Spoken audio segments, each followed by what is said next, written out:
This is the Redallover transfer window special, as the transfer window shut on Monday at 7 o'clock and we didn't get rid of anybody.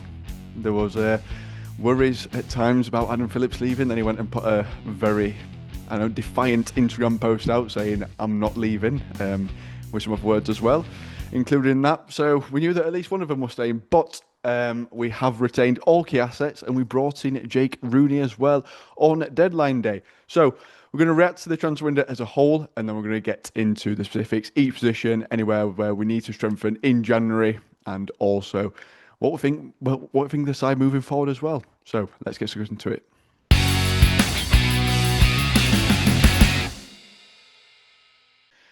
So, Tracy, we'll come to you first with this, but first we'll go through all the transfers. So, incomings, Murphy Cooper, Nathaniel Ogbeta, both on loan, Kellen Vickers on loan, Reyes Cleary on a permanent deal from West Brom, Dave McGoldrick, free agent, Patrick Kelly, Tanani Watson, and Jake Rooney on loan as well. So that's incomings for us.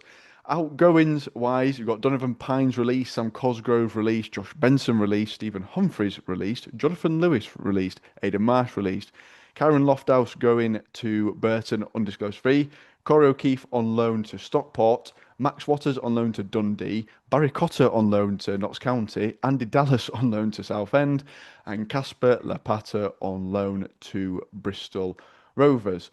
So more outgoings than incomings there. But how would you rate the window as a whole? Yeah, I'm happy. I think to sit here and say that I'm not happy when that transfer window shut and what we kept more than anything else, I don't think I can be anything but happy. I think the signings that we've brought in, the most important thing for me is that the signings we've brought in, majority of which are all playing or have played a significant role already. And in the past, the last couple of seasons, the players we've brought in during transfer windows have ended up being, well, rubbish, to be honest, or they've not played. You know, Clement Rodriguez is the best example of that, Jonathan Lewis, etc. And I just think at least the signings that we've made have made an impact on our team and they've made us better. McGoldrick, obviously everyone's raving about him. We know what he can do. Murphy Cooper's been generally pretty awesome most of the season so far. Vickers, great, or better, great. Watson looks like he's getting better every game. Patrick Kelly, every time he comes on, offers a different dimension. Obviously, Rooney we don't know about yet. Probably the only one who jury's still out a bit is Cleary, because I don't think we've seen enough of him and questionable about his work rate. But again, he's been involved in the squad. So I think every signing we've made has made an impact, and that's what I like to see. There's no point signing somebody if they're not going to enhance the team, make them better, or be able to offer something. So that's a real positive. And if that's something to do with the fact that Conor's had an input in that more than last couple of seasons, then great. We've also, of course, brought back Shepherd and Young and Nathan, who feel like new signings as well. Again, both contributed. So yeah, generally speaking, I was happy when the transfer window closed. We can sit here and say I would have liked. But overall, I'm pretty happy. Rooney, I can't sit here and say I know loads about him, but I've read lots of information about him, and I've certainly read a lot of things from Derby fans who are nothing but complimentary. Nothing. Saying he's great future, just needs to get fixed. He's obviously had these injury issues, but we've got a player there. And again, looking at what Conor has brought in, he obviously knows him, so I'm under no illusion that assuming he stays fit, gets fit, he's gonna be a positive to the side. So yeah, if you're asking for a score, I'm going 8. I'm happy. 8. Ooh, I feel like this feels like the summer last year all over again, and it all came crashing down when we didn't win. Dean, as Tracy said, that every player that's sort of come in already playing, and has sort of enhanced that side. How do you see the summer window?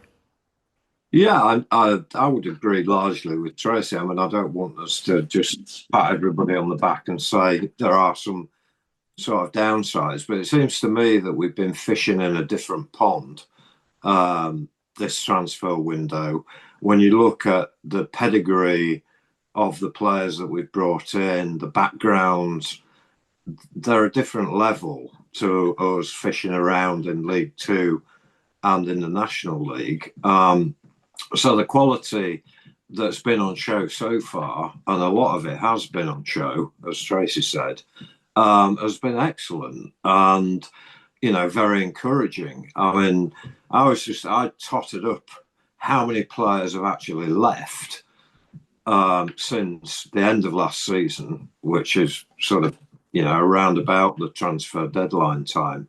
And we've actually, with first team experience, including those who've gone out in this window, we've actually lost 20 players. And we've brought in 8, and Shepherd and Yoga Nathan come in as well, which indicates that, as Conor said some time ago, the squad's too big. And it was too big. There were too many professionals in it. And we were farming them out right, left, and centre. And we've farmed some out now, but all of the people who've gone out, frankly, aren't ever coming back, because I think they're all in the last year of the contract. And I might be wrong about that, but I'm pretty sure they're all in the last year of the contract.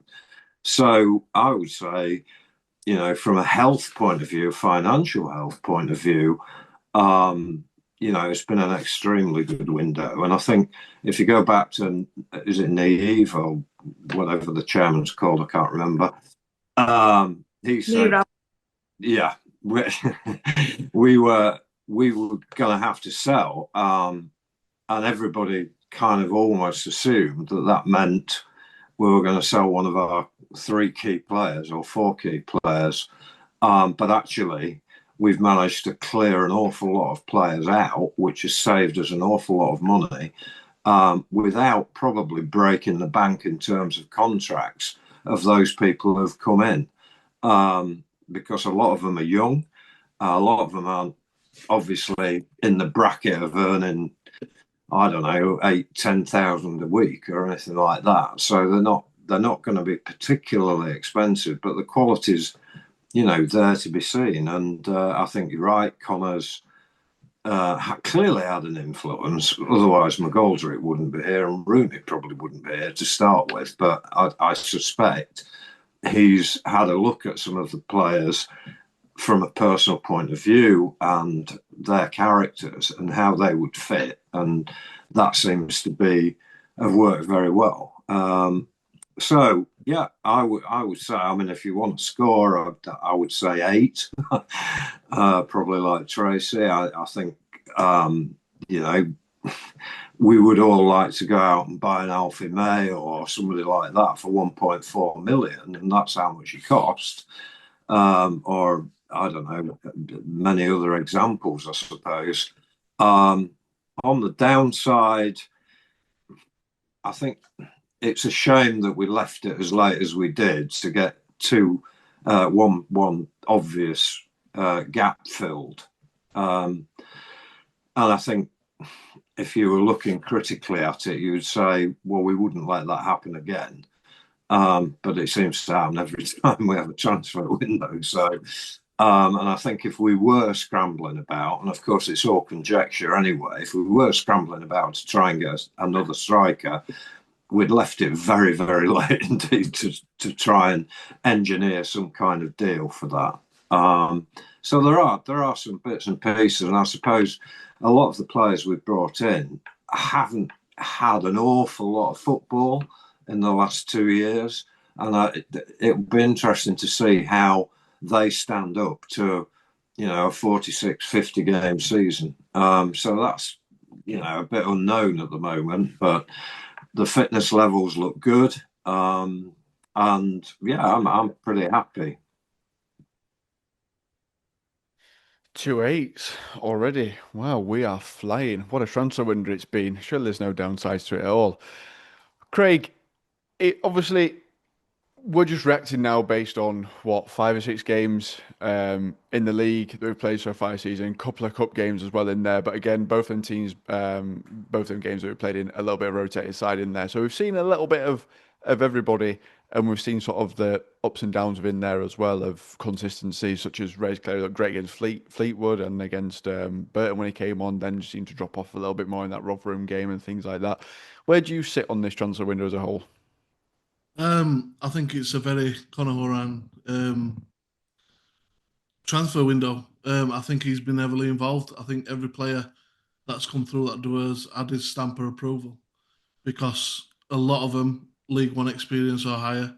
A lot of them have come from places where he knows, like the likes of McGoldrick. You know, a guy who knows good mentality. It's always talking about mentality and things.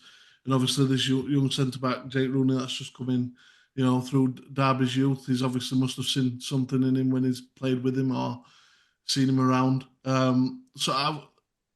Before this, well, when last season ended, I turned around and said that I was concerned for Conor because I didn't think he'd get backed. Now I'm turning around today and I think he's been able. I think he's been backed. Looking at the amount of players that have gone, I think that's heavily influenced by Conor as well. Saying this guy's not good enough. You know, I don't want this guy is not in my plans. This guy can't do what I need from that position. You know, had a huge influx of players, League One experience. You're looking at Tenai Watson, now Nathaniel Better. You look at goalkeeper Murphy Cooper. You're looking obviously at McGoldrick with a vast amount of experience. There's not many players there that are coming into the squad that hasn't played at this level before. There's obviously a couple that haven't yet, but also the likes of Jonathan Bland. You know, I think under Hurahan, he's becoming a really, really good player. And this guy wasn't getting a sniff under previous managers. You know, bringing Patrick Kelly in as well. I think that's another player that's obviously the same nationality as the manager, so I'm sure he's heard things about him as well. And I'm really happy with the general way the window's gone because we know, and there still is a few players that we need to get out the door that haven't got a future here, have not really seen much of them, like Dallas. You know, a score out of 10. I don't think it's quite an 8, but I'll say 7. I think it's solid. It's solid. Obviously, I'm one of these where I'd rather have backups than not. There's a couple of positions where I'd prefer to have solid options at backup, as in striker. I don't know. I'm just a guy that likes to have 3 strikers. Injuries occur, especially in 37-year-olds, especially in lower leagues where there's lots of games.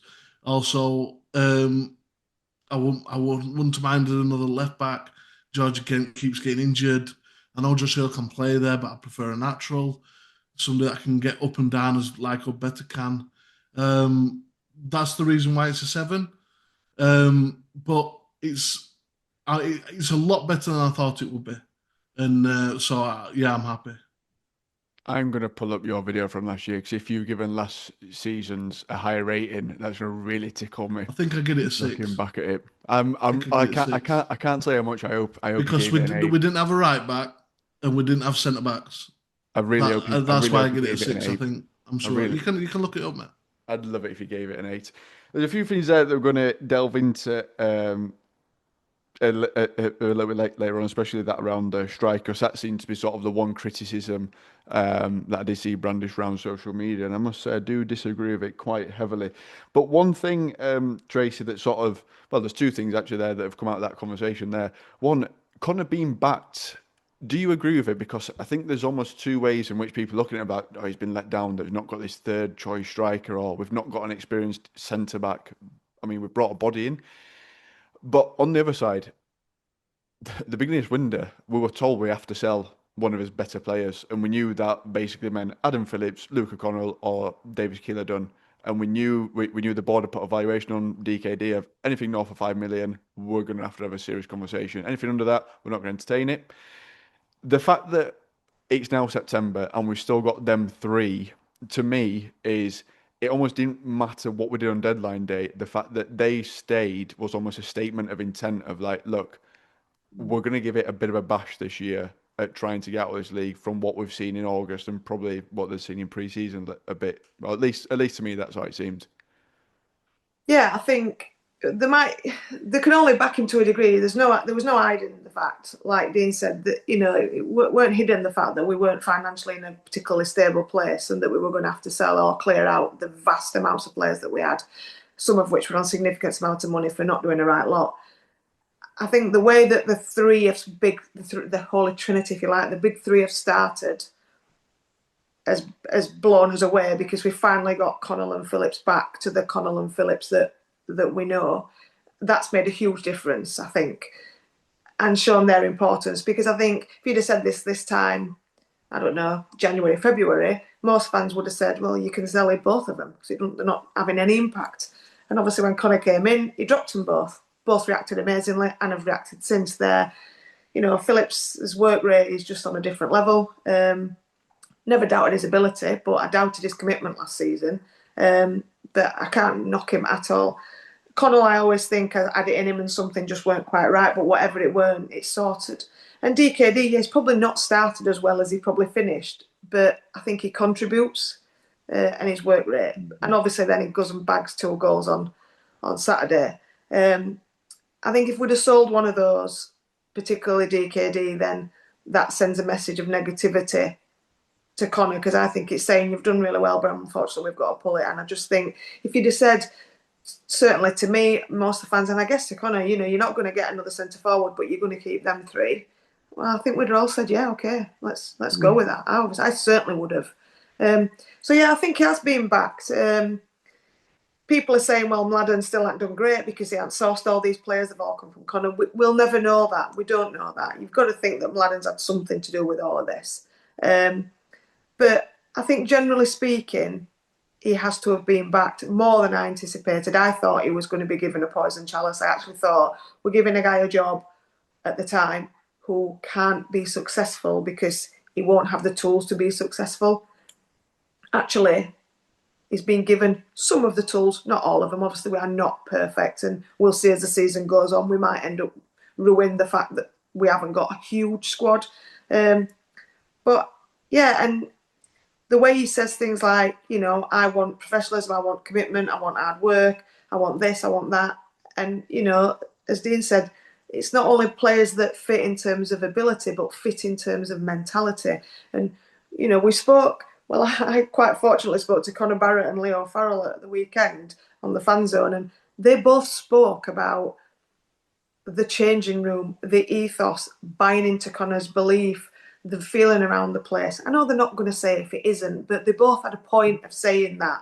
And I think, and they were all the 3 youngsters all said that the belief that is given them, that they know they're going to be around the first team and etc. And I just think, so yeah, it's okay saying we haven't, but and then Dean spoke, he's seen Leo Farrell a lot more than I have. I've not seen him much at all, but there's some belief in him there from Conor. There's got to be, because he's been around. And I think I was as sceptical as many about Conor getting the job, but fair play to him. What he's done so far has been exceptional. And I think he's got a belief, and he's certainly given the team a belief. So I think he's been backed because he's done so well. It's like reciprocal. But yeah, I don't want to get carried away because it's early days, very early days, and things can go very wrong, as we know. But I think you can only judge on what you've seen so far, and I think so far so good. Mm-hmm. No, I think you should get carried away because Birmingham's points record for me is obviously. serious danger this season. Dean, I think what you mentioned, sort of the little bit of a shift and change in philosophy. I think it's sort of seen as, and I agree with that in terms of, I think it's seen as go almost back to when Conor was here, of bringing in sort of young, hungry players. I'm thinking of himself, win all at the time. Almost players who've got something to prove, and you can see that in terms of Patrick Kelly coming in, Reyes Cleary, like never really broke in at West Brom. It does seem there's been a sort of almost shift to bringing malleable players who are young and can lean on the likes of Dave McGoldrick in terms of sort of how to carry yourself as a consummate professional, and bringing those players in and just energizing the place with them.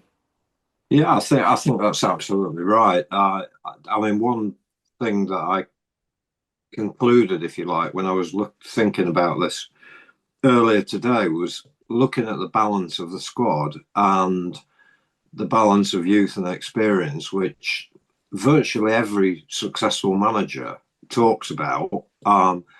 And we have a fairly rich seam at the moment of young players, but we've also got, the likes of Phillips, DKD are not young kids anymore. They're 27 years old. They've got a lot of back experience. You've got Roberts, McGoldrick, obviously. And they will enjoy having the energy of young people around them as well. And it'll stimulate them and motivate them, I would have thought. So the likes of Vickers and Kelly, and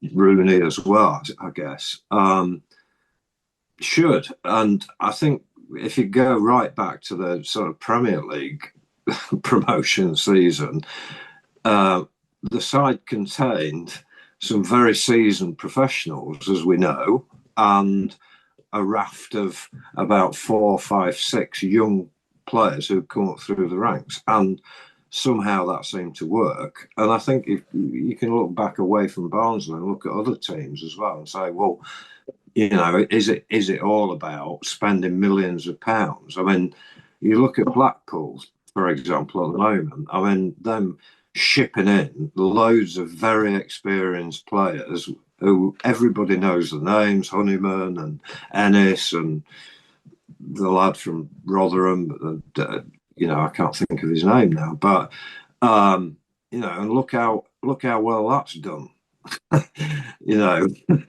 them. I mean, they're sat right at the bottom. I know it's early days, and I know we shouldn't judge it too much, but I think there's an energy about the place, a real energy, and I think Conor's led it. Frankly, I think he's led it into the boardroom. I think he's led it into the administration. I think he's led it into the squad, into the whole. I mean, fortunately, my grandson Jay works for the club, and I get that kind of vibe from him that it's really, really something special going on. And being the old git of this particular group today, I can quite reasonably say that the feeling I've got at the moment is very similar to the feeling I had when Alan Clark appeared in 1978. Now, none of you were alive at that point, I don't think, but I was. But it was the way he brought a level of professionalism to the football club, and we went from strength to strength, and he transformed it. And I've got that same kind of feeling. I don't know whether I'm just being stupid, optimistic, or just daft as usual, but there is that kind of vibe around the whole place. The town is beginning to. You walk into town. I was in town on Saturday morning, although I couldn't go to the game, and there was a real atmosphere. People all wearing shirts all over the place, smiles on the faces, stopping and chatting to each other, and it was really cool. I really felt it, and I felt the same. Going back all those years. Anyway, I'll shut up now about things in the past. You're taking Andy's place. Andy's under serious threat next week. He's after a really good show now. Craig, it is sort of one thing to say that it's been a good transfer window. Obviously, we need to see sort of how it falls out. But in terms of the board and the fact that they came out and almost gave us a bit of transparency and honesty, have been like, look, we think we're gonna have to sell one of the 3 main assets we've got here of Adam Phillips, Luke Connell, DKD. There was a time when a Wickham journalist reported that Luke had gone to Wickham. There were times when we thought that Adam Phillips might be going to Luton towards the real end of window.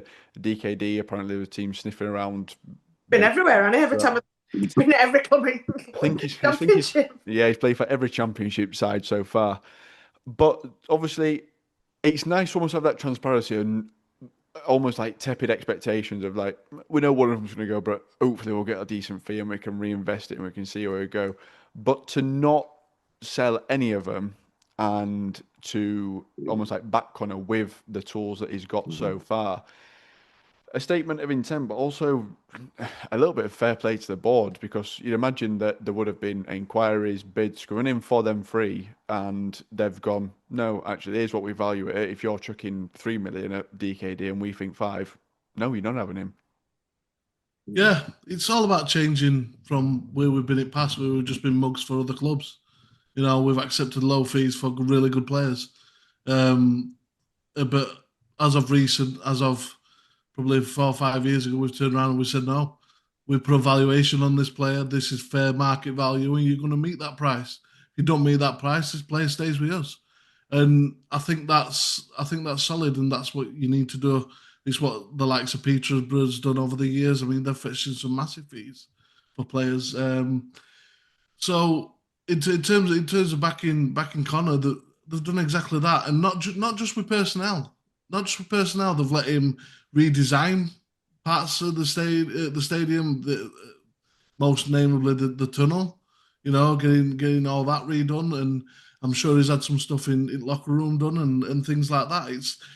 It's all about changing, because this guy's been at the very top. He's been in the Premier League, Champions League. He's been part of that squad. He's been here and there with Aston Villa. So he's seen what a real top level clubs run like. And he's fetching them ideas that he's picked up from various managers and various clubs that he's been at. And he's like, no, this is how it should be. This is what you demand. And this is the way it's got to be. It does feel like the club's turning from a semi-professional team to a professional team in some aspects, because the way he talks, I don't think, like, I've listened to managers in the past and I'm like, yeah, whatever you say. When he says something, I believe it. I believe it because you can hear it in his voice. He means it. He's not just giving us sound bites.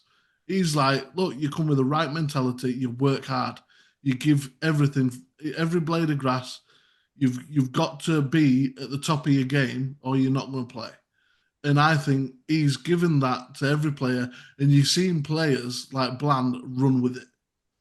That guy and Patrick Kelly have been my two standouts so far this season.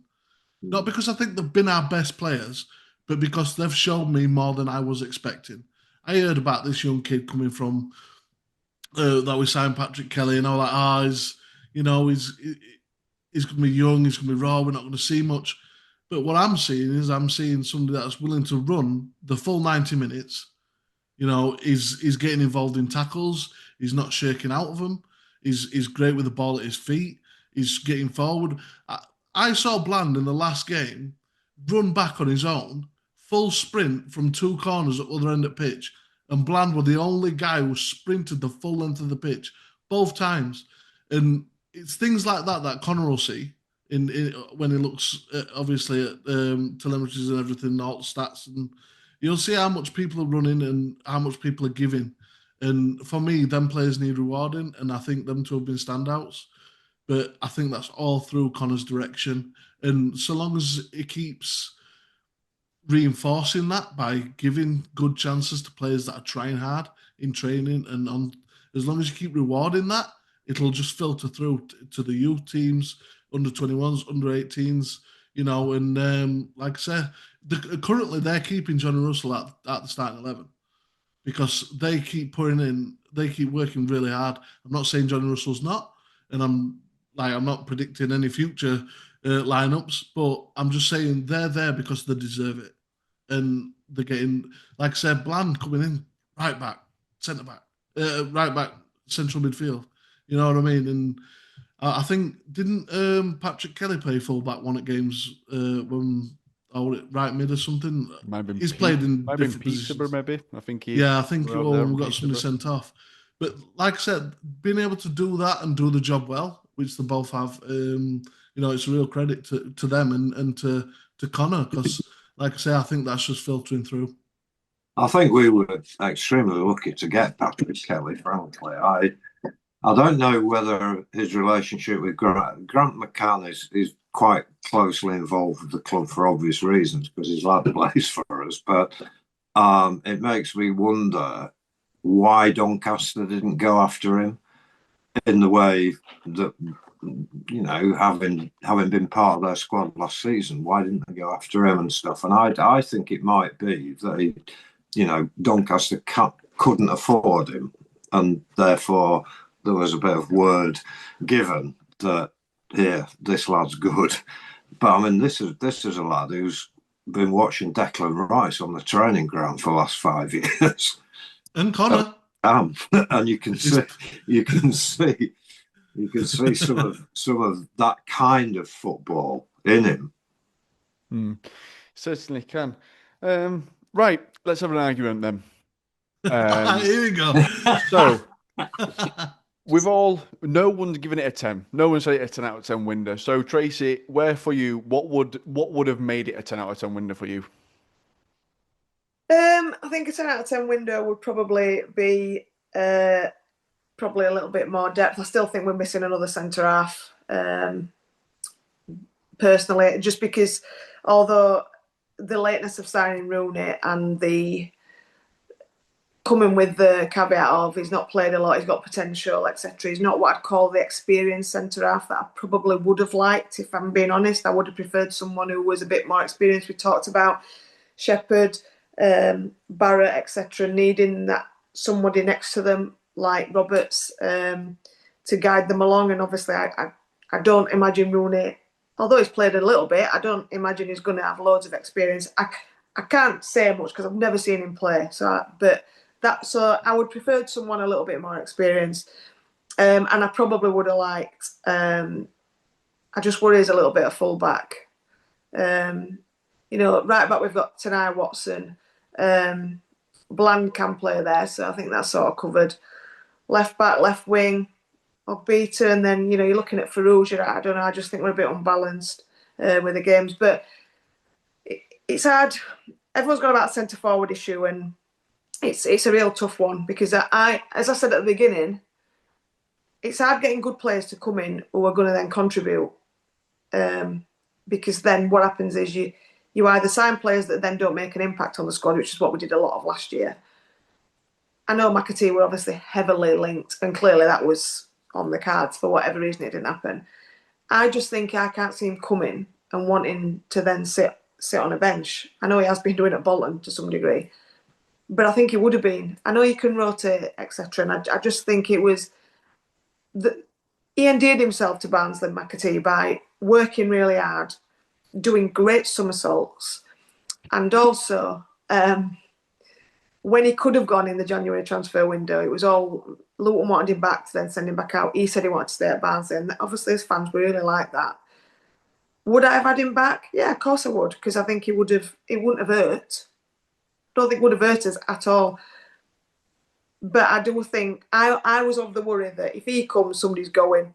That was my worry. And then if you asked me, well, would you rather have DKD or Mcatee? Well, I would 100% rather have DKD. I think he's a much proven goal scorer at the level we're at.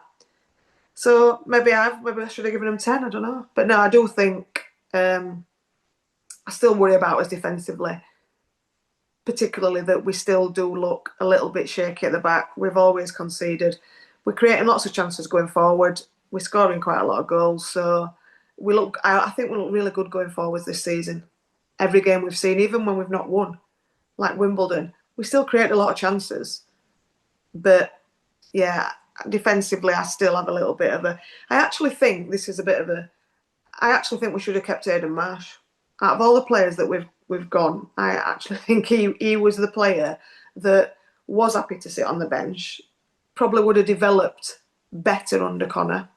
And I just think, he worked hard, and I thought he was, we talked about players being like amenable and coachable, and I don't know Aidan Marsh for 1 minute, but he always came across as a lad that wanted to work hard and do well. And looking at what Conor's done for the young players, I think he could have fitted into that. Clearly, Conor didn't, because he let him go. And I believe he's still not got a club, which is quite sad, I think. Yeah. Correct. But yeah, he's probably the only player that I think I don't look at any of the others that we let go and think, oh. And of course, we said about backing Conor. we also back Conor with his coaching staff as well. He's brought in who he wanted and sorted that out. They're included in our transfers because we got rid of those 2001 coaches as well. So so yeah, that's my theory. I'm more about bolstering defensively rather than bolstering attacking. But I would have happily taken Sunday if they'd have come through the door. Voice of reason. I think if it for me to give 10, I would have probably liked a couple of the loans to be more permanent, as in permanent signings.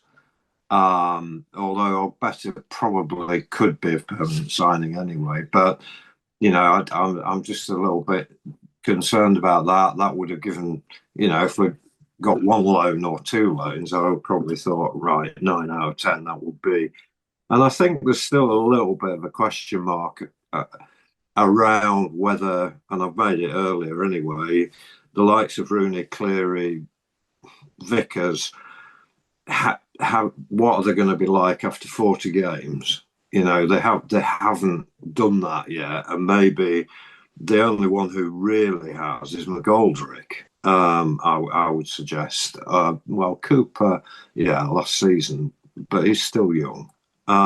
So yeah, that would be my only concern. I'm personally not that bothered about the striking situation because I think we've got cover for it, and I've been a big fan of Leo Farrell for a long time now, since I've seen him play for the under-18s and then for the first team in the pre-season last season, and unfortunately went to Guiseley. And my understanding was he got 6 goals in 11 games for Guiseley, and I saw him get a hat-trick in about 6 minutes.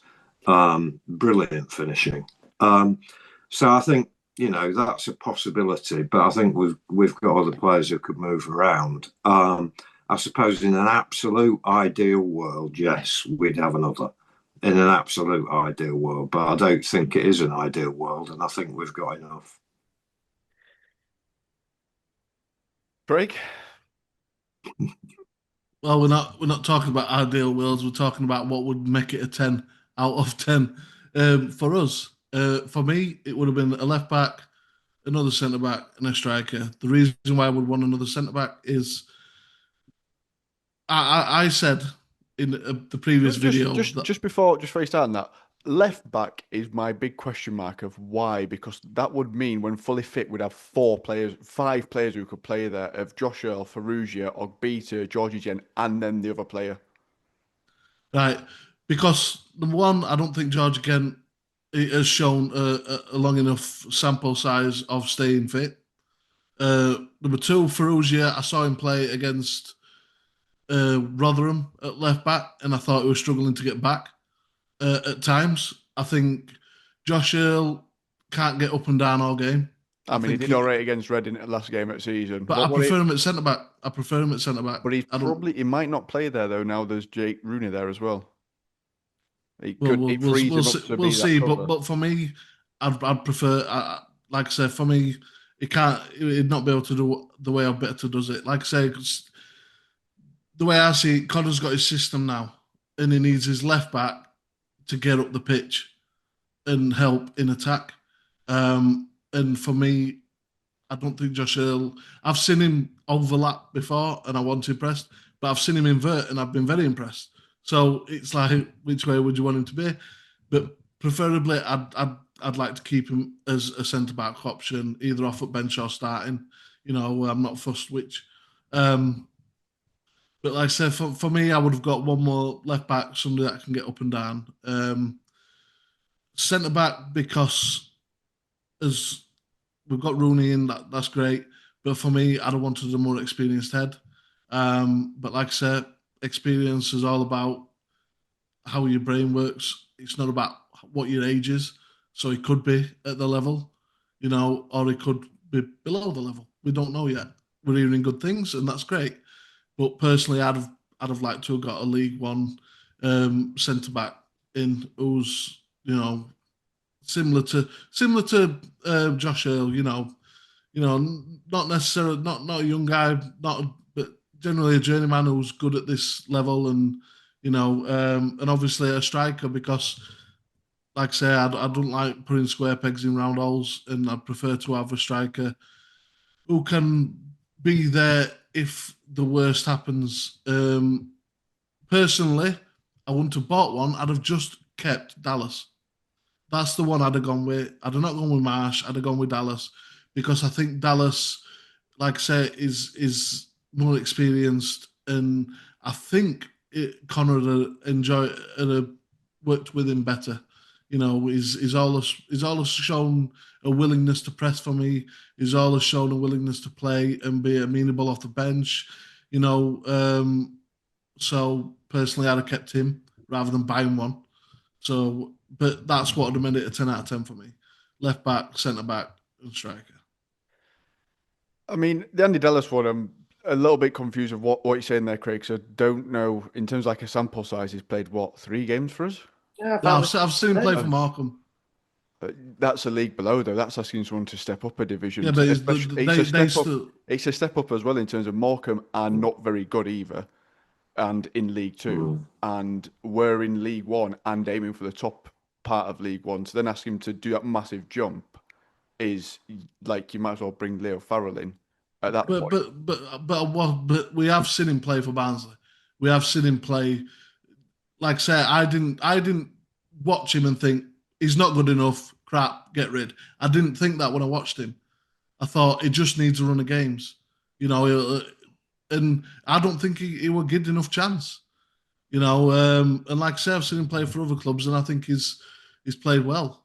So, like I say, I'm more for giving people a chance than just looking at where they are and where they've been and saying, right, you're not good enough. And like I say, I'd have given him a chance. I think he deserved a chance. We signed him. And like I say, I think in the time that Dallas has been here, I think we've given Marsh more time than we've given Dallas. And to say we bought Dallas is, it's weird. Is that not telling though for Dallas? Because obviously, like managers watching week in, week out, and I've just looked. 3 managers he's worked under Dallas. I know Marsh did the same, but he came through our academy. That's what worries me about Dallas. I've barely seen him, but I think three managers have seen him, and none of them have seemed a different. I know we can say what about Collins and Clark and Oriam, but that's 3 managers, and none of them look like they wanted to keep him, and that makes me think, well, there must be something in that. But he's been shipped out straight away in every aspect. He's been shipped out before they've had a chance to look at him. That's the problem though I've got of. Well, after the pre-season, though, he's done a pre-season with us, hasn't he? They've seen him in training and gone, no. That's the thing. I mean, but as a third striker, as you say, somebody's not going to come to sit on bench. So I don't know. I like I say, I just think he offered. He had something to offer, and I'd have rather had him than not. I mean, I'd take him over Cosgrove. He played 199 minutes for us as Andy Dallas in 24-25, 3 year. Just nearly doing what? 75 minutes a year? I mean, he came with rave reviews. Ivan Toney played loads for us, and we were happy for him to go back to Newcastle. 2 or 3 years later, he's signing for Peterborough. I'll remember this for when Andy Dallas has made a £30 million move then to Brentford in 3 year time. I'll remember this conversation. UAE. I'll remember this one. He's not a young kid either. Exactly. But anyway, yeah, I get what Craig's saying. In the sense that we had an option, or we had a couple of options. But I'm with Tracy, really. If you're going to keep one or other of them, I'd keep it Aiden, who,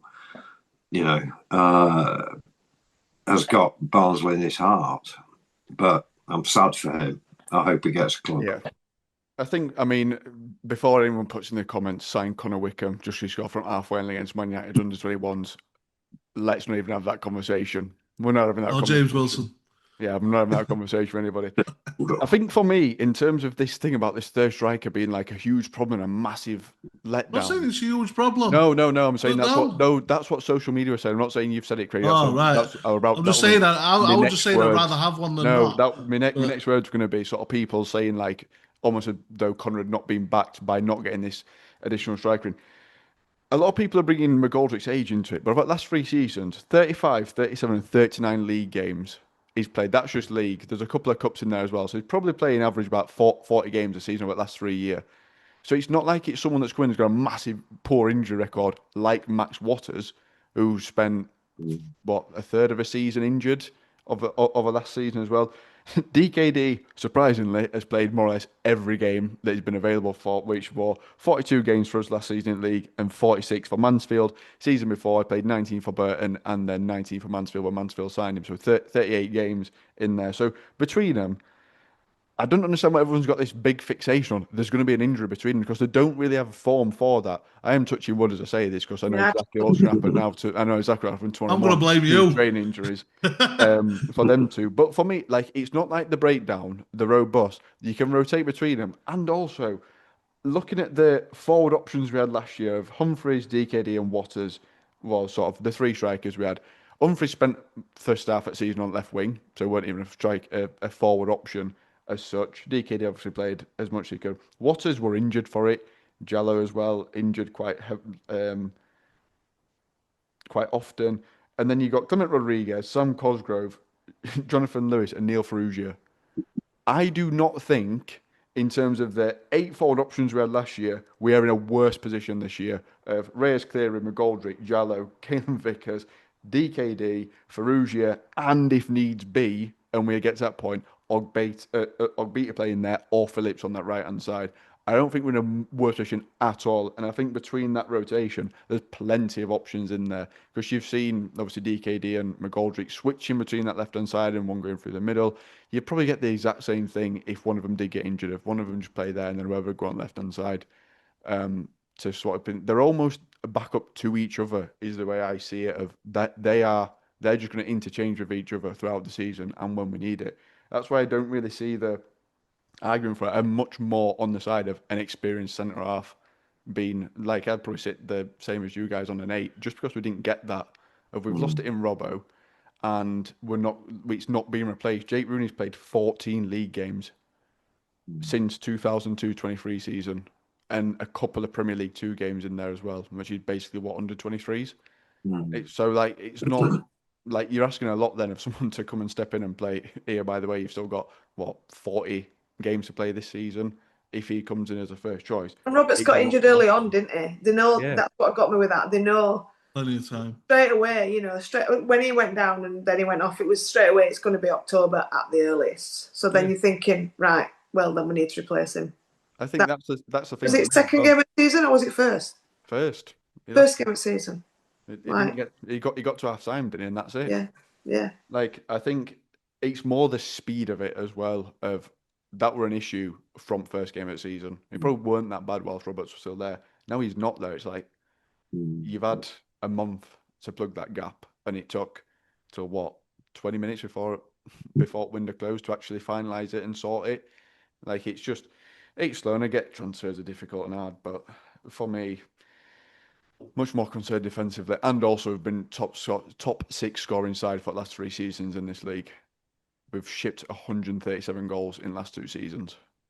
If you want to get in top 6, you've got to stop that. So there's a clear issue. I'd much rather try and shove a square peg in a round hole up front than not have a defender. I actually agree. Yeah, I agree with Josh. I didn't think I'd be saying that in this video. But I don't know.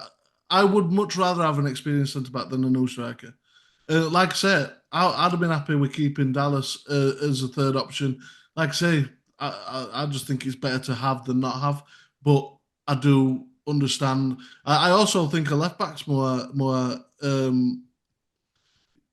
urgent than a striker. Like I say, I think Conor's got his way of playing, and his left backs needs to be able to play that way. If George Dent comes back fit, though, he can do. He could do what Ogbeta could do. Well, definitely. What I've seen from Ghent is he can play exactly the way Ogbeta can. Yeah. I've got real hopes for this kid, and I really want him to kick on and play well. Because as soon as I saw him, and obviously you can look at highlight packages and everything, but I think this kid's got a real future. But for me, you got to err on the side of caution, whereas he's done nothing but get injured since he's been here. He's had some good performances, but he gets injured. And for me, I don't want to left caught short, having to put square pegs in round holes again. And, it's all right saying put a right back, left back, and, put Bland there or put Kelly there or whatever. You know what I mean? I prefer to have people that, especially in a wing, it's a fairly, it's a specific role that you've got to play. You've got to know how to play that role, and for me, I'd just rather have somebody that can come in and do it. But I do understand there's only a certain budget, and Gent coming back, then where's that going to leave the person that we fetch in? Third choice then, and then it gets really difficult explaining why they're not playing. So I completely get it, but I will ask what would make it a 10 out of 10? Fair point. No, I think it's a fair point to make it a 10 out of 10. And I understand the reasoning. I just don't think you need versatility in that cover. You can't just have a specific player for each position in terms of doing that. Like MDG can do right back, centre half. Earl can do left back, centre half. They're perfect to have on bench because it doesn't matter if someone gets injured, a centre half gets injured, one of them's going on. Left back gets injured, Earl's going on. Right back's injured, MDG's going on. Because then, like your bench is just going to be very specific players you've got of left back, right back. You need to have that versatility within it, like Neil Farrugia, who's almost a perfect James Milner of he'll do a job anywhere. And I was talking to Mia, funnily enough, on school run, and I was talking to her about Bland specifically. Yeah. And I was saying what's so great about him is his versatility.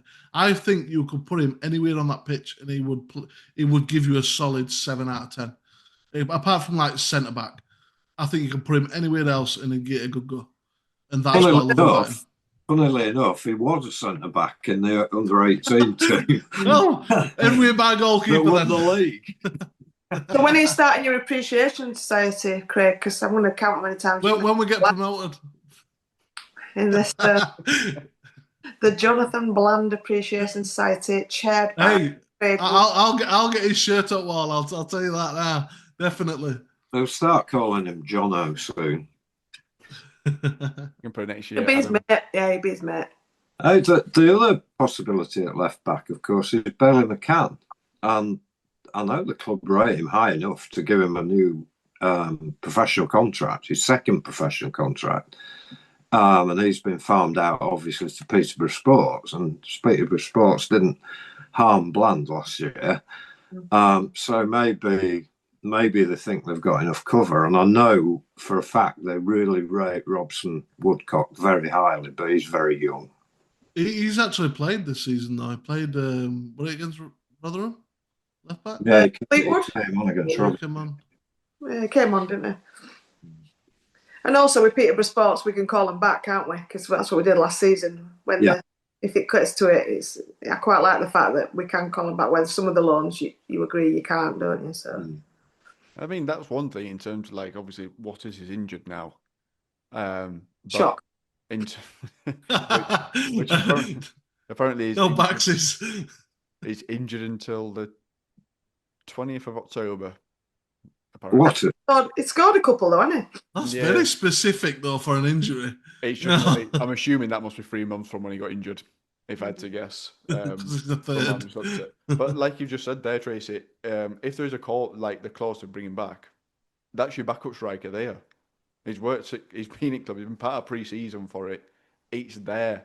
It's not like, and it's not someone else. I think the other thing as well, especially on the Mcatee thing, which we can get into that now a little bit. For me, not interested one bit in him. I didn't think he was that good, to be honest. I thought he had lacked composure massively. Very good at backflips. We bought some flamethrowers for him, so I can get on side with flamethrower, a pyrotechnic aspect. But I think he got away with a lot because he'd run and dive in, which a lot of the time he'd get played around after doing it. If you didn't win ball, you're out of that phase of play. You can't do it.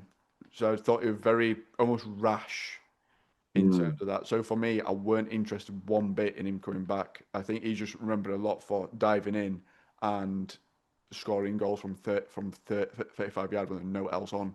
Which, yeah, fair play, but that was like 1 in 25 went in, and I don't like them. I don't like them stats. I don't think he'd really fit in as well as what we would hope. I don't know how you feel about that, Tracy, in terms of the potential of Mcatee when that was Yeah, it's like I said. I mean, I quite liked him. I thought he was entertaining. I know what you're saying about his shortcomings, but I think at the time we didn't have offer a lot going forward, and I think he was a shining light in terms of when he came, and his work rate were always good.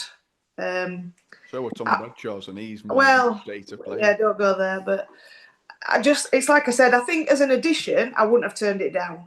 If you'd have said you're going to get him as an addition, and what we've just been talking about, on top of what we've already got, I think would have been. I wouldn't be sitting here saying that's dreadful. I'd have been saying great. That's somebody to come off the bench who might change the game, or if we do get, God forbid, which we hope we won't now, we've talked about it, but any of those two that do, if they both get injured together, whatever. But I do think then you've got that. But as I said before, at the my only worry was signing him meant we were going to lose DKD, and I would certainly not. If you ask me about the two, I will 100%. It's not even close. And I've been because of the situation with him going to Bolton, and obviously we watch Bolton quite a lot. We see a lot of him. He's not been great there. In fact, they don't particularly like him at all. Their fans don't like him much at all.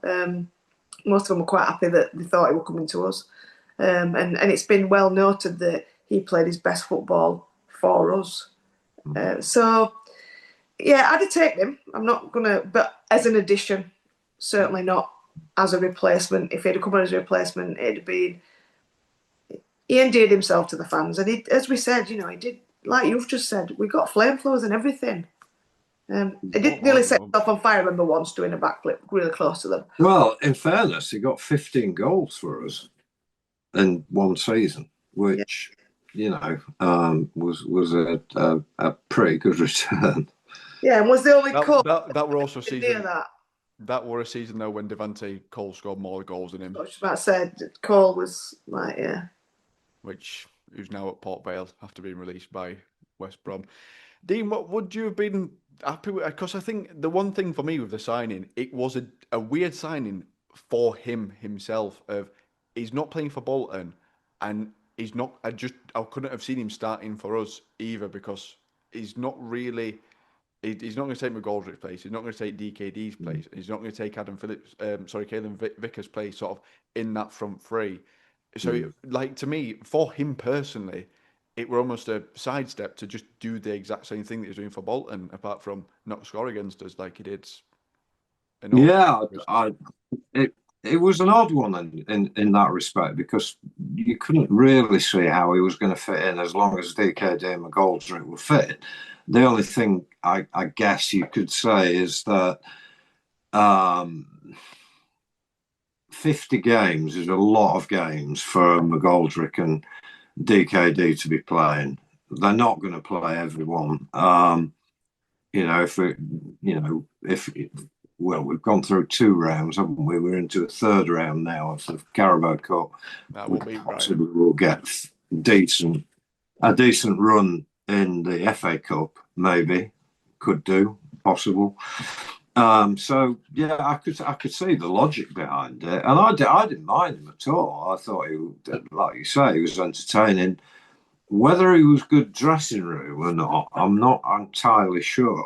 Whether he was a bit of a maverick or a bit of a loose cannon, I don't know. I certainly know of 2 players who've gone out, and I'm not going to say who they are, but who were difficult, to say the very least, in our dressing room. And I can understand why they've now left.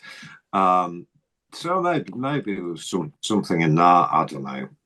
But yeah, I would have probably been happy with him here.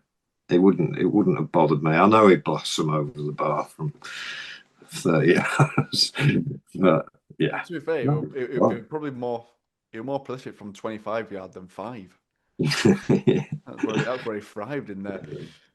Craig, what about you? If we had have signed Mcatee as such, because there's almost, it's nice to have the headache of trying to squeeze him in or fit him into the side, but for me, I almost didn't understand it on all aspects of 1 for him himself and 2 for us, because again, it's blocking the path. The one thing I did have with it is blocking pathway for a player we actually have in Reyes Cleary who to actually come in and make an impact and get game time other than someone that's going to come on loan and potentially not buy at the end of it? I'd have been happy to see him come through. Like I say, I liked him when he was here. I thought he were a fantastic player who, yeah, he run a lot, and yeah, he did these great sliding tackles, and it looked like he'd slide forever and not stop, you know. But I think what he did for the rest of the team sometimes, he was always energetic and always trying to get everybody else to get up to the same level. He was always trying to pick players up who were like shouting, like, come on, he'd get the crowd on side, you know. And that's sometimes you need that, especially because our crowd, especially, were very drab that season, you know, at home. And they try and get the crowd involved. He had 17 goal involvements, which was third highest in club behind Adam Phillips and Devante Cole. But we all know Devante Cole had 6 months on and then 6 months off. So for latter part of the season, he was like the only guy that we could see getting a goal. But like I said, it did miss a variety of shots.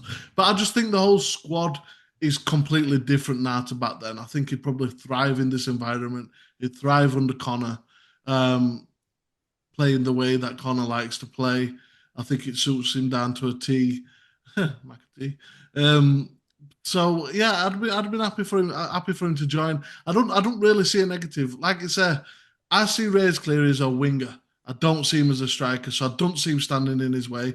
I know we see football different. You think there's the forward players, wingers, striker. I see them as two separate roles.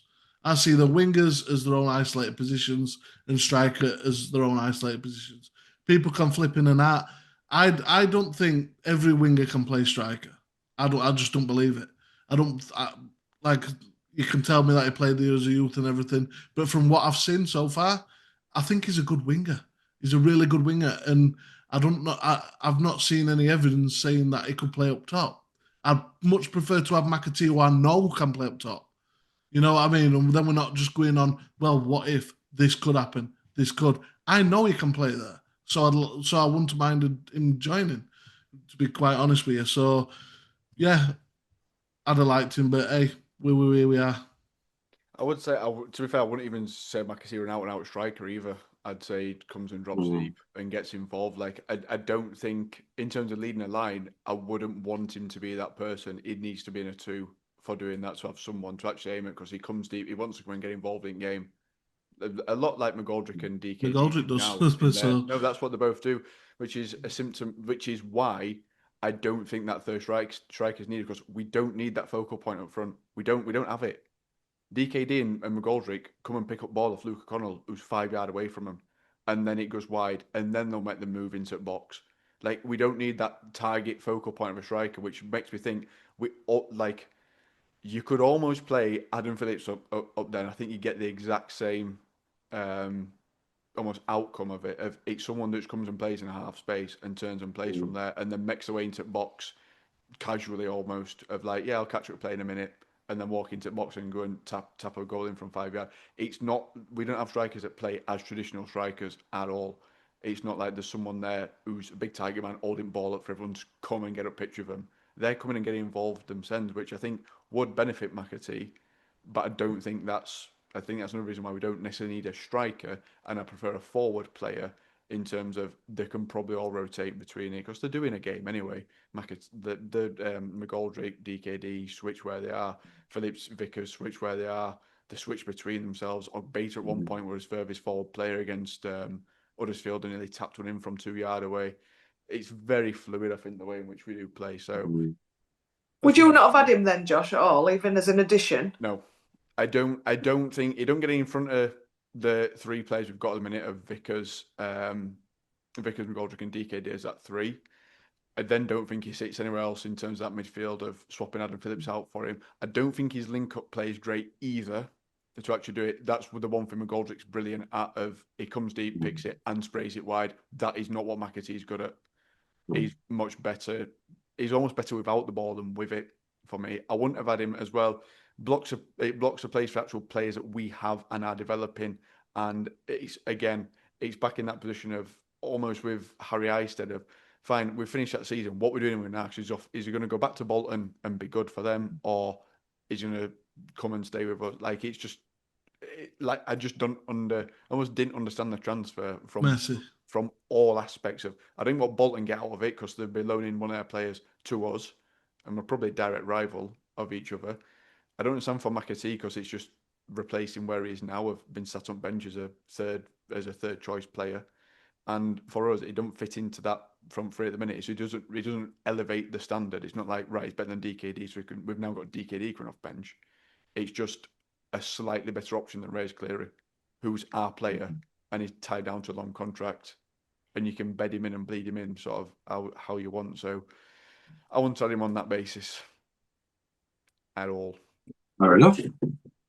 Controversial, no doubt. The comments. No, it's all right. The comments will have already told me that I'm an idiot and I should not be in charge of recruitment, but I'm not. You're not. Yes. There's still time. I don't think there's anything else that's gone on in terms of transfers, is there? There is one thing though, of it might not be done yet because not all transfer windows are shut. So still potential for players. That big Saudi money. Leaving. That's exactly 30 million. Yeah, I'll be honest, I was surprised John Russell didn't go out. I really was. For him, I'm surprised he hasn't asked to go out. I'm not meaning, I'm not a massive fan of John Russell's, full stop. I thought he had a decent end to the season last season and was decent in a terrible side. But looking at the way we've seen the team play and the amount of midfielders and the young midfielders, like with Craig's favourite Jono, I think he's well down the pecking order, and for his it's I don't know, Jamaica World Cup year, etc. I'm surprised he didn't go out. Got a fight on his hands in that position. Yeah, and I just think I'm struggling to fit him in. I'm surprised he didn't go. Certainly, I'm surprised we didn't loan him out. He's coming to the end of his contract. Yeah, I think that was a surprise. I don't know whether they tried or not, but obviously, I'm surprised from him because he don't. I just don't see how he fits into the way the team plays, the intensity of the way the team plays. I mean, he's got talent. There's no doubt, and that was showed at the end of last season. And he shows it in flashes, but flashes is no good. not in the way Conor wants his teams to play. He wants to play consistent, high tempo, intense football on the front foot, and I'm not sure that John Russell fits that at all. And I think it's very valid, the World Cup thing. I'm surprised he didn't pester to go, frankly. He's great at crashing box, and that's the only positive I can see. That Yeah. he offers above anybody else other than Phillips. I think if you look at Bland, you look at Kelly. Although Kelly, I've seen him crash the box a few times, and he's hasn't finished any of them off yet, but he's getting there. He played Peterborough Stadium, though. I'll give him that. Once I get Peterborough, that did go high. But like I said, for the midfield that Conor wants, he wants really malleable players that can press and tackle. The main thing, you've got to be able to win the ball. And for me, sometimes John's a bit hesitant to say he's a big guy as well. He should really. I've always said it from day one since we signed him. I believe he's got to be more physical. He's got to impart some of that strength. Yeah, we've got a better option. Vimal's a better option than him now for the team that we're. Vimal as well. I mean, I ain't even mentioned him. Yeah, that's what I mean. I just think I'm very surprised. Can we stick Johnny Russell up top?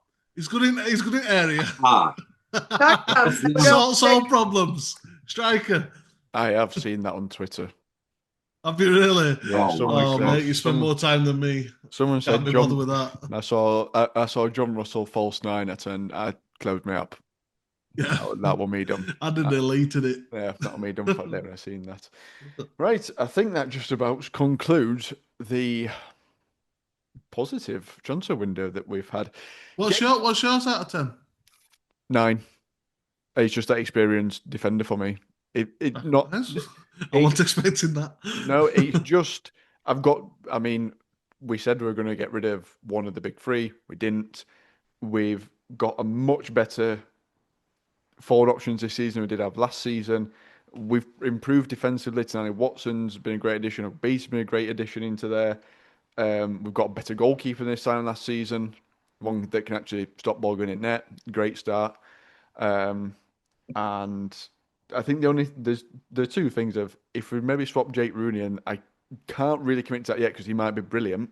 But if it was someone that is 31, a Solbauer that came in, that'd have been perfect for me. Yeah. I think the only other thing then would be what you said, Dean, of there's probably one or two too many loans in there rather than permanent signings.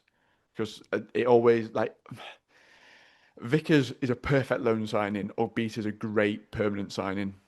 Because Vickers has got... Cooper, we need Can I to just... a goalkeeper. I just Yeah. think we need to go on goalkeeper. Can I just say as well, some of the comments on Twitter when we signed Better and Watson, underneath, people just saying they're not good enough. I've seen them play, the rubbish. I saw Better play at Bolton, and I thought it were a good player. I thought it were decent. And Tenai Watson as well, I've seen him play at Charlton. And some of the people commented under them saying they're not good enough, don't want to rubbish, 1 out of 10 for this signing, and all sorts of stuff like that. Mate, they're eating the words now because they've been brilliant since they've got through the door. I think Tenai Watson, I thought he'd be decent because he's an obvious journeyman of this league, but for me, I've not seen him put a foot wrong. So... The problem is, Craig, that people, unless we sign a household name that everybody understands and knows, well, it's got good stats on FM. They won't be satisfied, and they won't give people a chance. And the first misplaced pass that Watson gives or Better gives, I told you so. And but that's, I'm afraid, the way some people think. It's not the way we think, but I do think it's always weird though when you loan someone from your league, because it's clearly someone that, unless it's like Corey O'Keefe and he don't fit into our system anymore. But you don't know that until you sign someone like Beater might just not fit into Plymouth system, so there's no point in being there. But it always does feel it's a little bit underwhelming because you'd rather a Caelan Vickers come in of someone that's going to go on and have a career at a higher level than what we are currently. He might even play in the Prem one day, sort of with what we've seen sort of so far of him.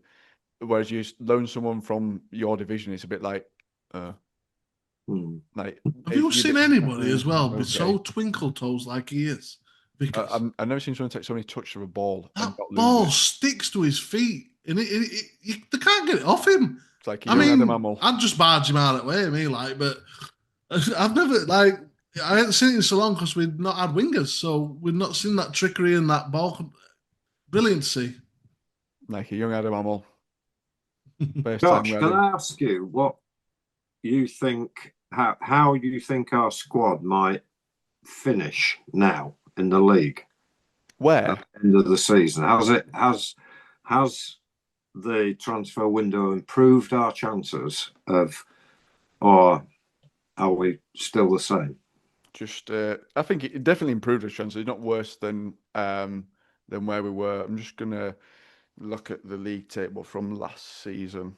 While you're doing that, I had them down as 10th, Dean, and I remember saying that if this is based on, and if you ask me that question now, I'd certainly jump and say we'd make top six. Playoffs. Yeah, I think. Yeah, I said 8th or 6th. That's where I'd sit now, based on what we've seen so far. I know it's early days. A month ago we did that video?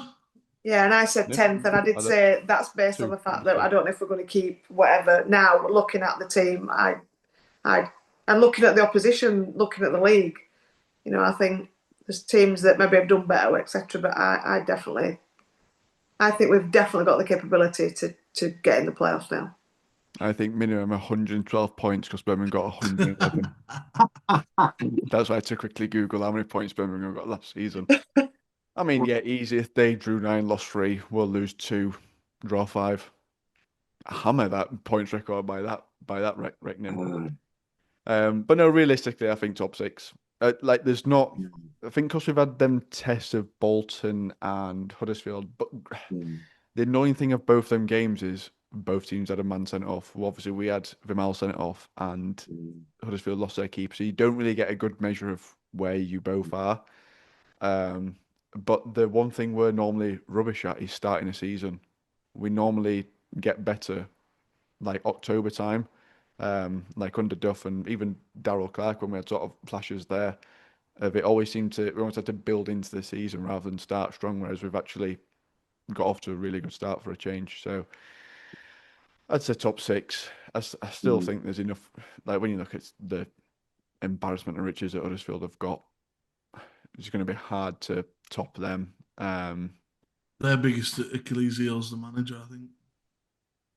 I don't even think that. I think when they had 11 players of a day, just their ability to play round us constantly from the back, it was worrying for me. But there's just sides I think will fall off as well. Cardiff have got off to a great start. So I think Huddersfield and Cardiff top two. We might put a decent push, maybe fourth.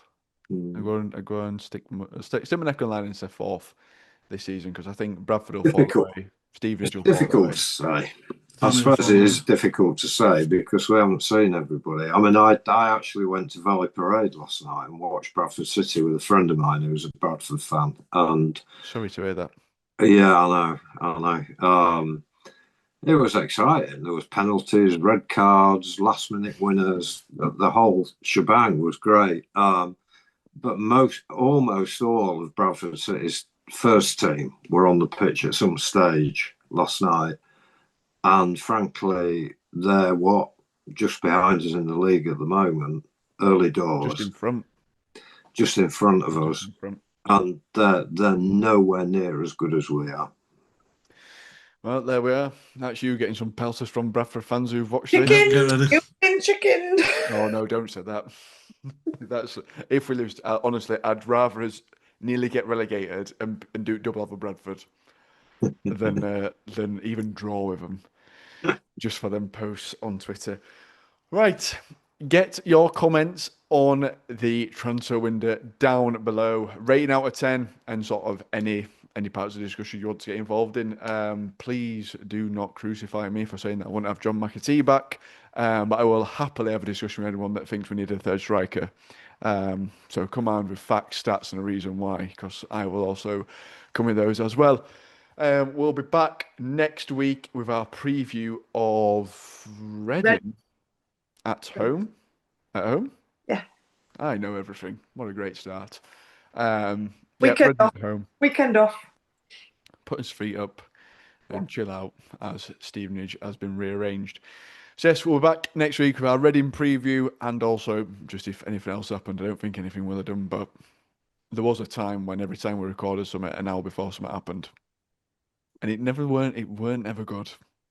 There's always something bad happening. Right. So yes, we're back next week. We'll see you there. You Reds. You Reds.